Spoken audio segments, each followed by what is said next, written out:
Good morning, everybody. It's me, Roscoe, and welcome to our latest KOA Live, looking ahead to the transfer deadline day, which is January, but we're now in February.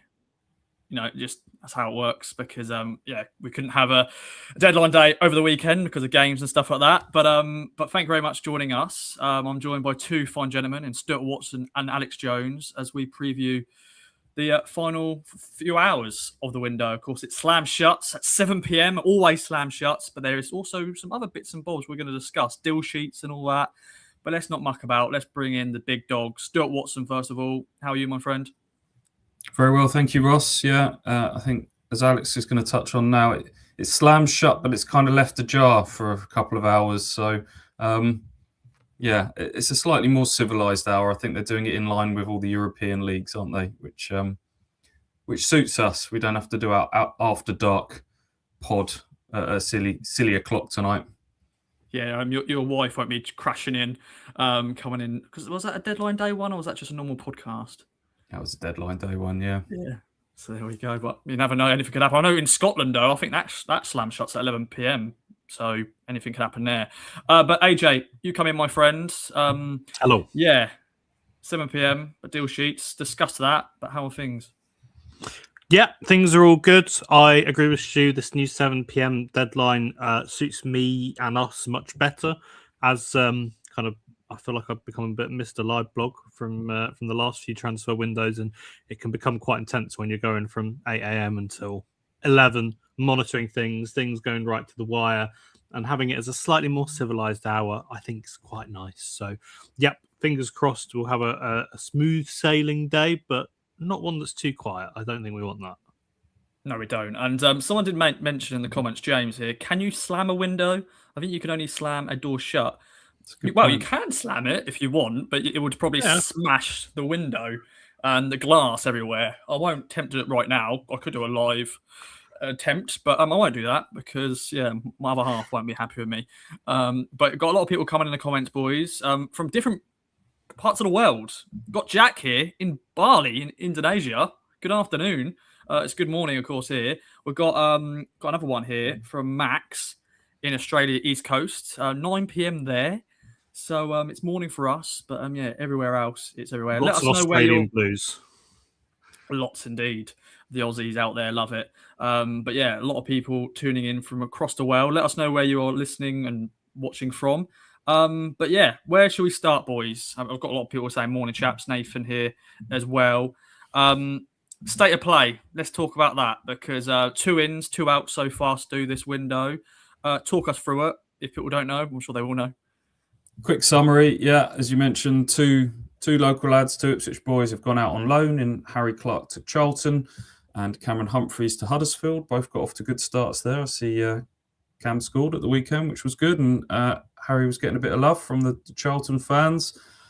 And the 2 in, of course, is Anis Mehmeti, 3.5 million from Bristol City. I think he's made a decent start so far. I thought he's shown some encouraging signs in his 2 performances. And Dan Neil, experienced midfielder on loan from Sunderland, obviously promoted from this division last year. Yet to see him, unused sub at the weekend. So that leaves Ipswich back at the 25-man senior limit, and 5 loan players as well on the books. And that is the most you can have. Name in a match day squad. You can sign more than that if you want, but Kieran McKenna said that's not something that he's interested in doing. So that kind of rules out a loan signing today. I mean, you can never completely rule things out, but that's what the Blues boss is saying. He doesn't want to add any more loans. Okay, then. And I've got a few more comments saying this is from Oslo, from Carl. Love that. Cape Town, Sean. Brilliant. Lepketo? I think I'm a Zetic supporter from Ireland, so there we go. Anyway, I'll stop trying to pronounce people's names. But also Tammy, morning. Good morning indeed. AJ, bring you in, my friend. The big talking point is striker. Will it happen? There's been links all over the place this window. Give us some names that have been linked and where we're going to go from there. Yeah, so should we try and run through, see how many I can remember off the top of my head, at least that had maybe some genuine interest there. I think it's fairly widely understood that Ipswich were looking at Patrick Bamford earlier in the window. He ended up signing a new deal with Sheffield United to stay there. Callum Wilson was another one. It's kind of talks about, well, they'll cancel his contract and let him go. But he then scored a late winner at Tottenham, and West Ham then thought, actually, you know what? We'll keep him, actually. Thank you. Then since then, obviously, Stu reported last week there's been interest in Joel Pirot and in Sam Surridge. Pirot, I think what we've seen is not overly keen to return to the Championship. So whether Town can persuade him to do that, I think would seem very unlikely at this point. Sam Surridge is a very interesting one, playing in the States with Nashville, but this might sound really stupid, but I think that's quite a difficult deal to do with all the time zones and things like that as well, given that he's playing on the other side of the earth, basically. I don't think that would be the easiest transfer to go and get done at short notice. This morning we've had Richard Kone linked from Pete O'Rourke, which don't think it is going to happen. Can I bring up a comment, Ross? Well, I got it here. It's this one from Ellis. Morning Kings. How has Alan Nixon reported the Kone link? Has it just made this up? I haven't seen Alan Nixon report it, but yeah, Pete O'Rourke was the one that we've seen. I can't comment on anyone else's sources, but given that he's already played for 2 clubs this season, for Wickham at the start of the season and now for QPR, don't think that one's going to be happening. As Andy says there, think we can pretty confidently write that one off as a not a chance one.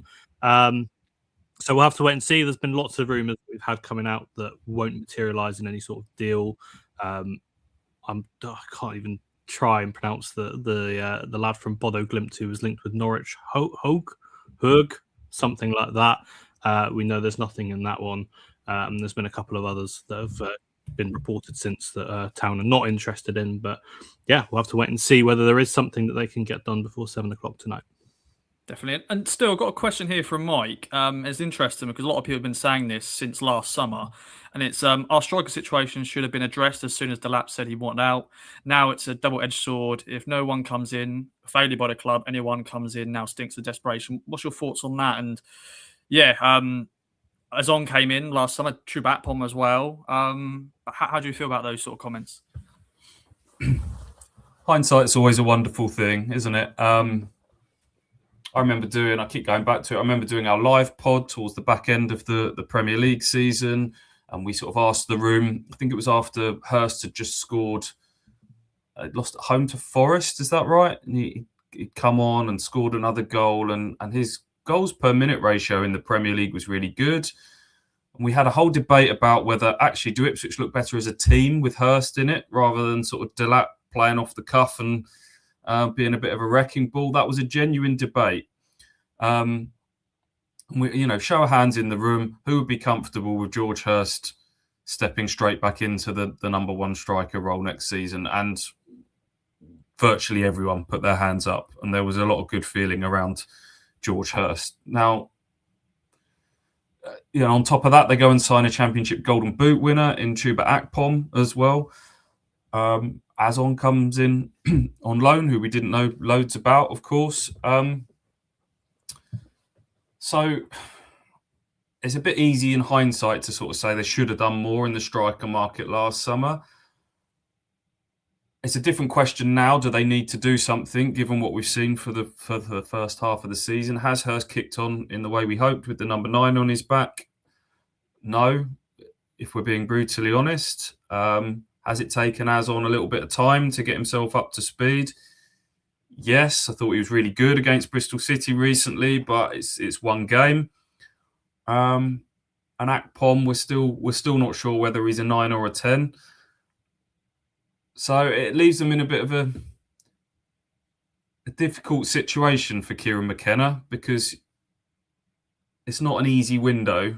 I know it's a bit of an old cliche to go out and sign a striker. Everybody wants to sign a striker. Everybody wants to add goals to their team.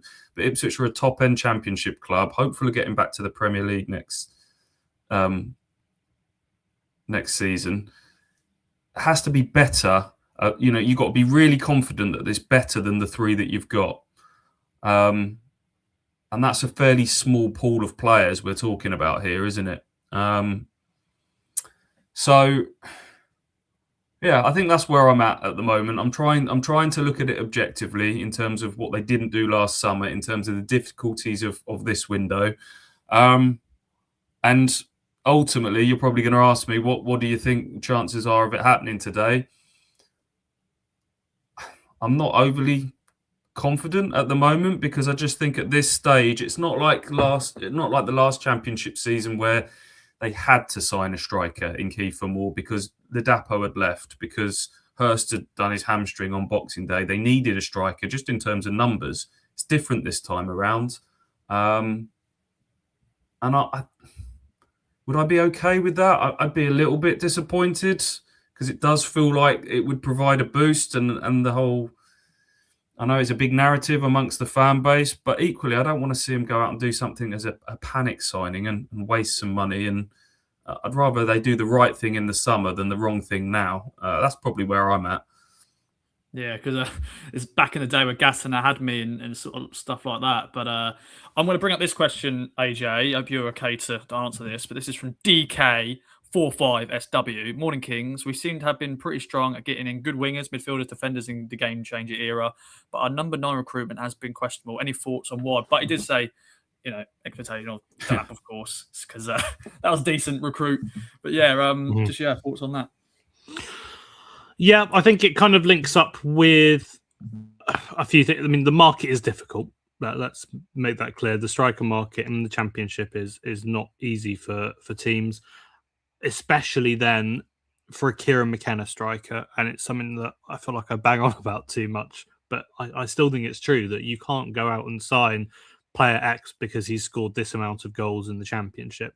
Because if you put any old striker into Ipswich's team, then there's no real guarantee that you're going to get what you need from them to help the team. Now, take a George Hurst or an Azon and an Akpom, because they have similar kind of strengths in these areas, but the things that they do to hold up the ball, link play, drop deep, bring others in, largely it is really, really good for Championship level.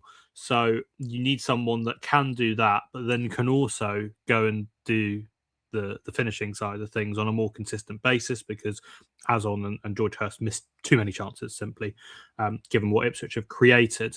And that's where things are tricky for them. And that's maybe why the record's been a little bit harder, where maybe they've signed players who don't have that goal scoring record, because yes, they do the hard work and the hard graft that I think does go a little bit unnoticed at times.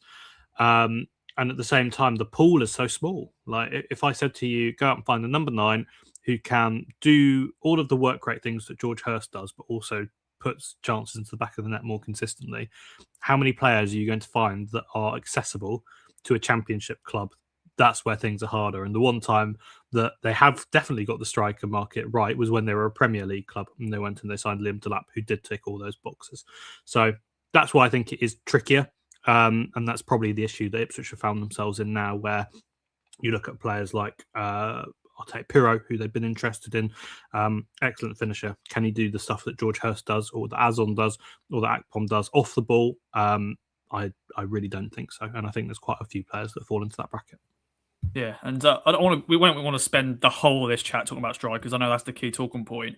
But this is from Neil Stu. Do you agree most frustrating part is we knew Delap was off in March? Well, you just never know. But we didn't do a better job of getting someone over in the summer. But then, as you mentioned, we signed Stuart Akpom, who is a Golden Boot winner.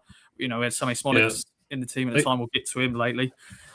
Yeah, they signed Akpom as a 10 rather than a 9. I think that was, that's clear from his early minutes in the season. That was the role they had in mind for him. He's only kind of morphed into a 9, which I know it's a position he has played. But the reason why didn't they do something?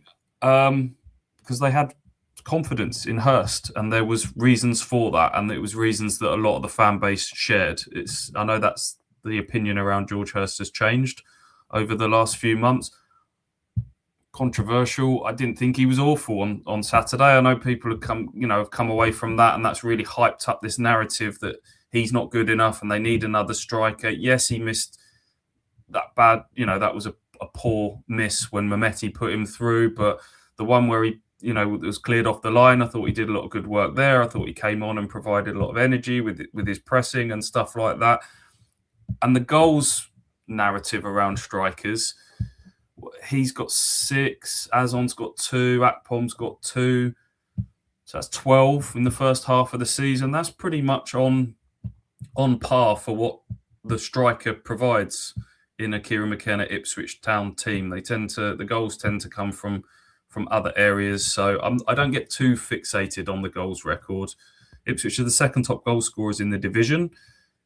Yes, they can't keep relying on a left winger to cut inside and stick one in the net every week. I get that. And yes, there has been some general shortcomings with the overall play of the strikers. Hurst's touch and link players has been off this season. Azon at times hasn't done it. But I'll go back to it. I don't want Ipswich to get a panic signing and then it creates issues with the kind of squad harmony and keeping everybody feeling like they're close to it and all of that. All I can say is at the moment, all quiet on the striker front. Things could change, but I just want to kind of sow that seed that Kieran McKenna, I don't think, is bluffing in his pre-match press conference from last week, that there is definitely a world where we get to 7 p.m.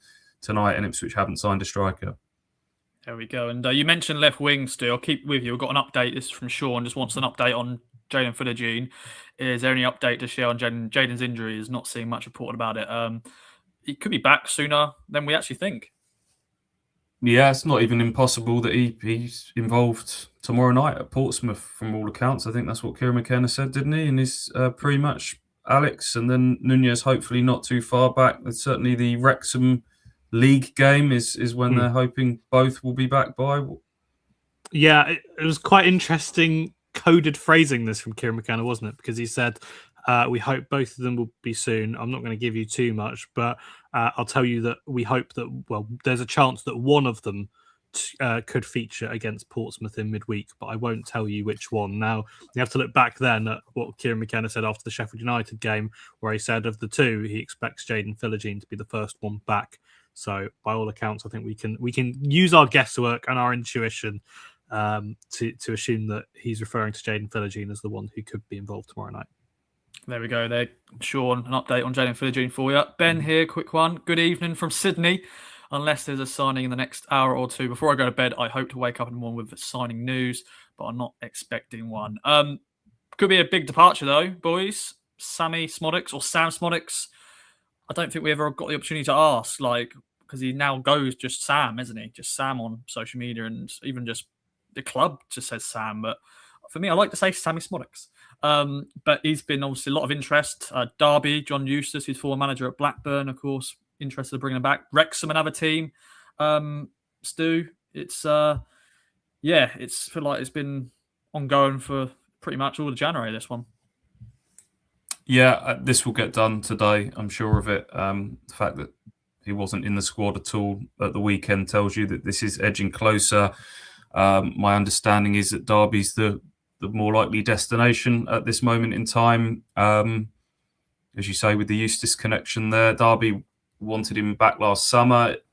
Ipswich said, no, thank you. The situation has changed over the first half of the season. We know Szmodic's story at Ipswich, don't we? Arrives off the back of a Golden Boot winning season in the Championship, £9 million. Does okay in the Premier League, doesn't he? He scores 4 goals, memorably giving Ipswich the lead at Man City, that acrobatic goal in the win at Tottenham, the standout moments. But then 2025, just stop-start frustration with injuries, that ankle problem that kept flaring up. I spoke to him in Austria out in pre-season. He was super excited to be coming back to the Championship where he'd had so much joy. And to be going back into his favoured sort of central role, having played sort of inside left in the Prem, and it's not quite worked out for him this season, has it? Injuries, illness, the form of others, and looks like he will be leaving today. And Ipswich have got to try and claw back as much of that 9 million fee as they can. Indeed. And AJ, you've been mentioned here from one of our columnists, Cole, the Fuller Flavour, saying, I know Alex knows my feelings on this, but if Sammi Szmodics leaves, I'll be one upset young man who will understand the football side of it. But personally, I'm gutted it hasn't worked out for him. Thoughts? Yeah, Carl is a really big Sam Szmodics fan. And as soon as those links came out, he messaged me to ask, please tell me it's not true, because I'm going to be really upset. And I had to kind of break it to him. I think there's a good chance that he is going to be leaving. I'm so sorry, Carl.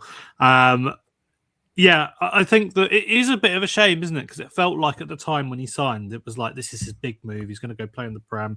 It's been his dream. We spoke to him before. He did a really good pre-match interview where he spoke about kind of his journey and how he was in a changing room that was basically a shed, playing at Braintree on loan from Colchester. Was at Colchester, of course, for ages. Had that tough spell at Bristol City after leaving.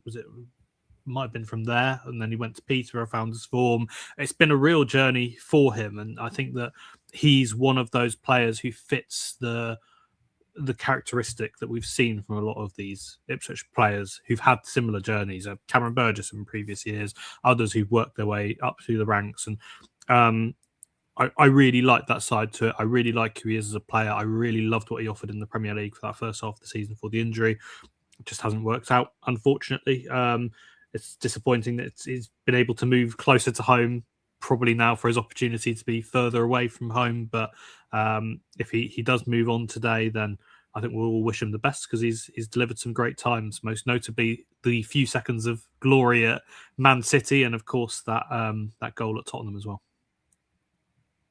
Yeah, I love that. Love that goal at Tottenham. I just have great memories of it because I was right in front of it, and I got some nice pictures of it. And yeah, a lot of people are gutted to do that, with Sammy, because I think a lot of people were excited when he first signed, and yeah, he had a great, Premier League, moments.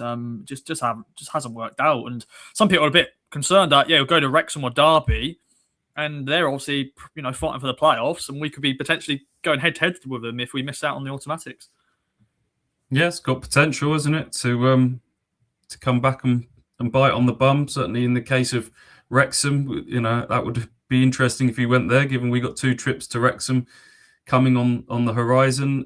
Derby just thrashed Bristol City 5-0 away. They certainly won't be, they'll be thinking about potentially getting themselves into the top 6 as well. So we'll see how that all shakes out and whether that's a good decision or not for Ipswich over the course of the next 6 months and beyond. Look, they've brought Anis Mehmeti in already, who, as I say, I've liked what I've seen of him so far. And look, I think what we've learned in the first half of this season is that the number 10 role in this Ipswich team is more suited to a technician, a creator, rather than a kind of a second striker. They've tried it with Szmodics, they've tried it with Akpom to a lesser degree. It's not looked as big a fit.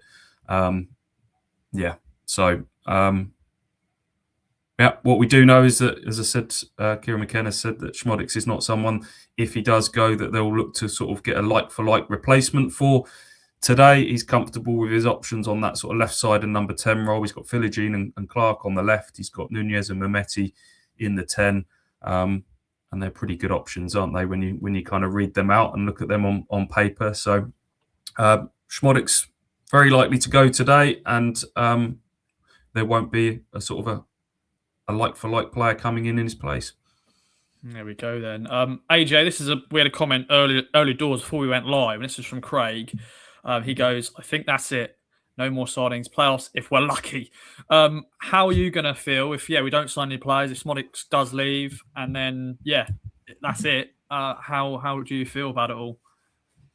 Disappointed, I think, is the term that Stu used, and I would agree with. I think that there is an opportunity here, but I can also appreciate, for the reasons I mentioned discussing the striker situation, that it's a difficult opportunity, and I don't know how many recruitment teams would be able to go out and sign a player who would improve Ipswich with the right qualities as well. Big point to make, for a player that can sign in the Championship and isn't going to have interest from higher up, and that is such a difficult balance to find. On the flip side, there are aspects that are really disappointing, where you look at, for example, Ipswich have created the second most chances in the division. They've missed the joint most chances in the division alongside Southampton, 55. Even Azon, for example, has taken the most shots per 90 in the Championship this season. And then when you look at those chances missed, Hurst top of the queue with Adam Armstrong, who's heading to Wolves today, I believe. And Azon not far behind, I think joint third with 12 chances missed. So between them, 27 chances missed, big chances missed, that is. So that's an area that does cause concern, because would a clinical striker then be the player to take Ipswich to the next level with the opportunities that they create for their attacking players? Probably, but it is really difficult, and I can kind of understand that. So I'm kind of somewhere in the middle where I wouldn't necessarily say playoffs at best if they don't get a striker in. Look, they've gone long enough now in and around the top two for us to think that there is enough there for them to be in this battle. I know that they're down to fourth, but still, before that Sheffield United game, we were all feeling really confident and happy about the situation, even though we did want the striker. And I think that there is also a world where we're not having this desperate clamour if George Hurst sticks that chance in the net, the one that he missed from close range. And that is very much if, buts and maybes. And he did miss that opportunity. But it shows how fine the margins are when we kind of think about these things. So again, agree with Stu.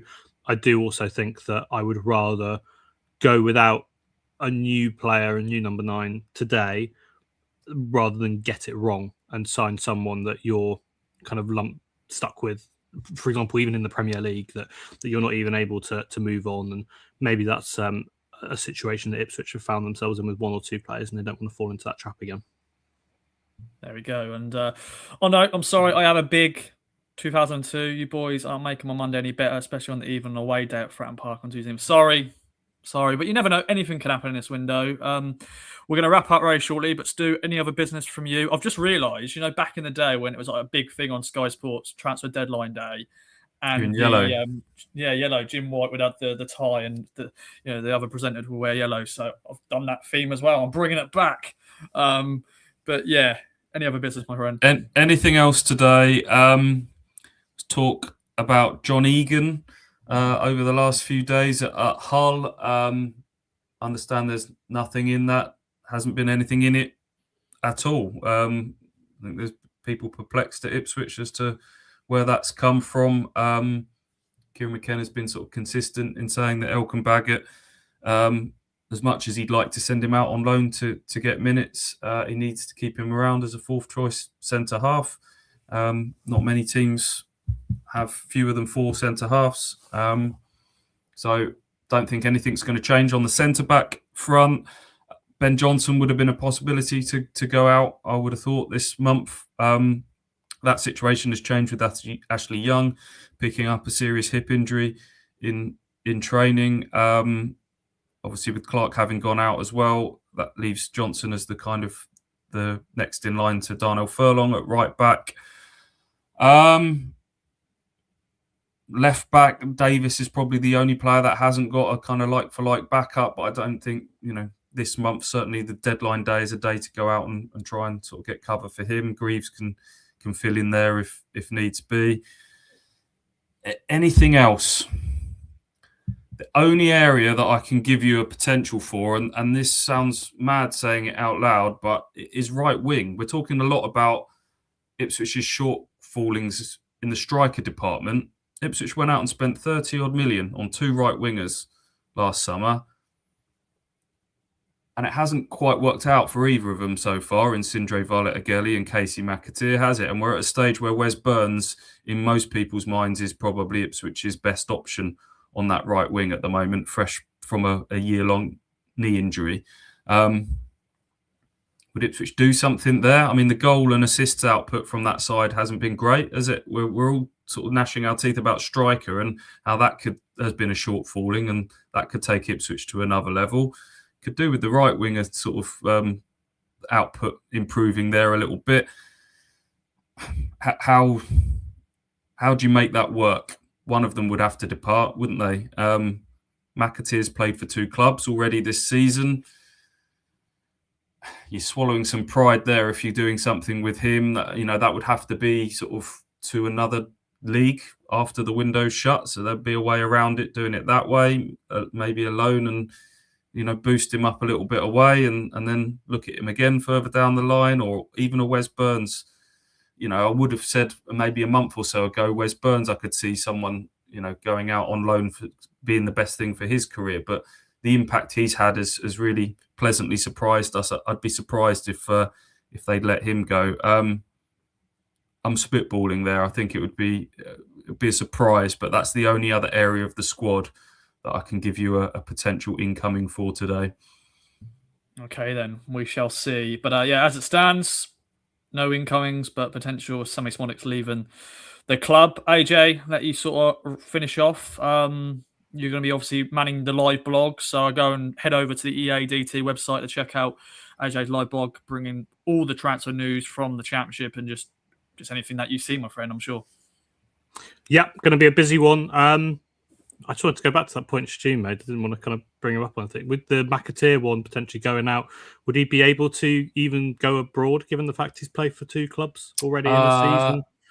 I'm not sure. That I need to check. I mean, the 3-club rule, I think, is that just applies to England? Could he go over to America when that starts in next month? Could he go, outside of the UA? I don't know. I'd need to double check on that. We need to have a look. Just an idea.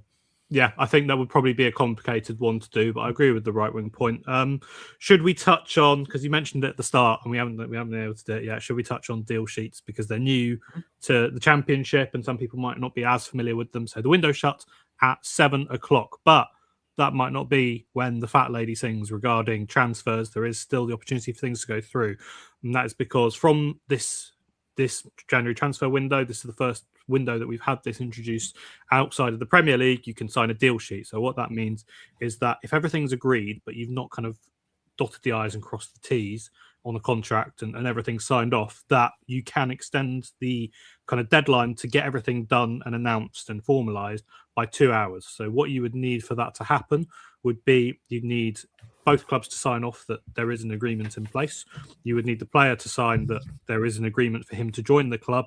And then you'd also need all the details in there, the transfer fee, everything kind of specifically written down and mentioned, and say these are the agreements that we have in place. But in order to get everything formalized and sign off, we need more time. So that is something that if Ipswich had an opportunity that came out late and they were pushing to get everything done, that if they had the agreement of the club that they were trying to buy from, and they had the agreement of the player to sign that deal sheet to make sure they get it over the line, that they could then get anything signed off up until 9 o'clock tonight. Hopefully it won't go that late. Maybe they'll still get something done. It could involve Szmodics going out. You could have a deal sheet. We'll have to wait and see. But there is the option to extend that by a couple of hours tonight. Nice one. I do have some breaking news though for you boys and to the viewers. KOA Live is returning April 18th after the Borough game, which is going to be massive. Both teams battling for automatics and the playoffs and all that jazz. We're going to bring you another live show at the Baths in Ipswich. Tickets will be available soon. We'll share the links, but this opportunity to tell you for the first time about the new date for KOA Live, April 18th, after the Borough game, as I mentioned. It'd be great to see as many as you as possible to discuss all things town, hopefully discussing a big win against a promotion rival.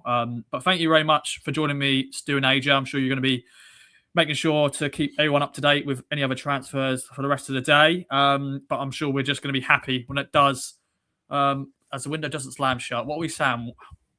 As someone said earlier, what are we going to just do? Just I don't know, just quietly shut it, put it on the latch.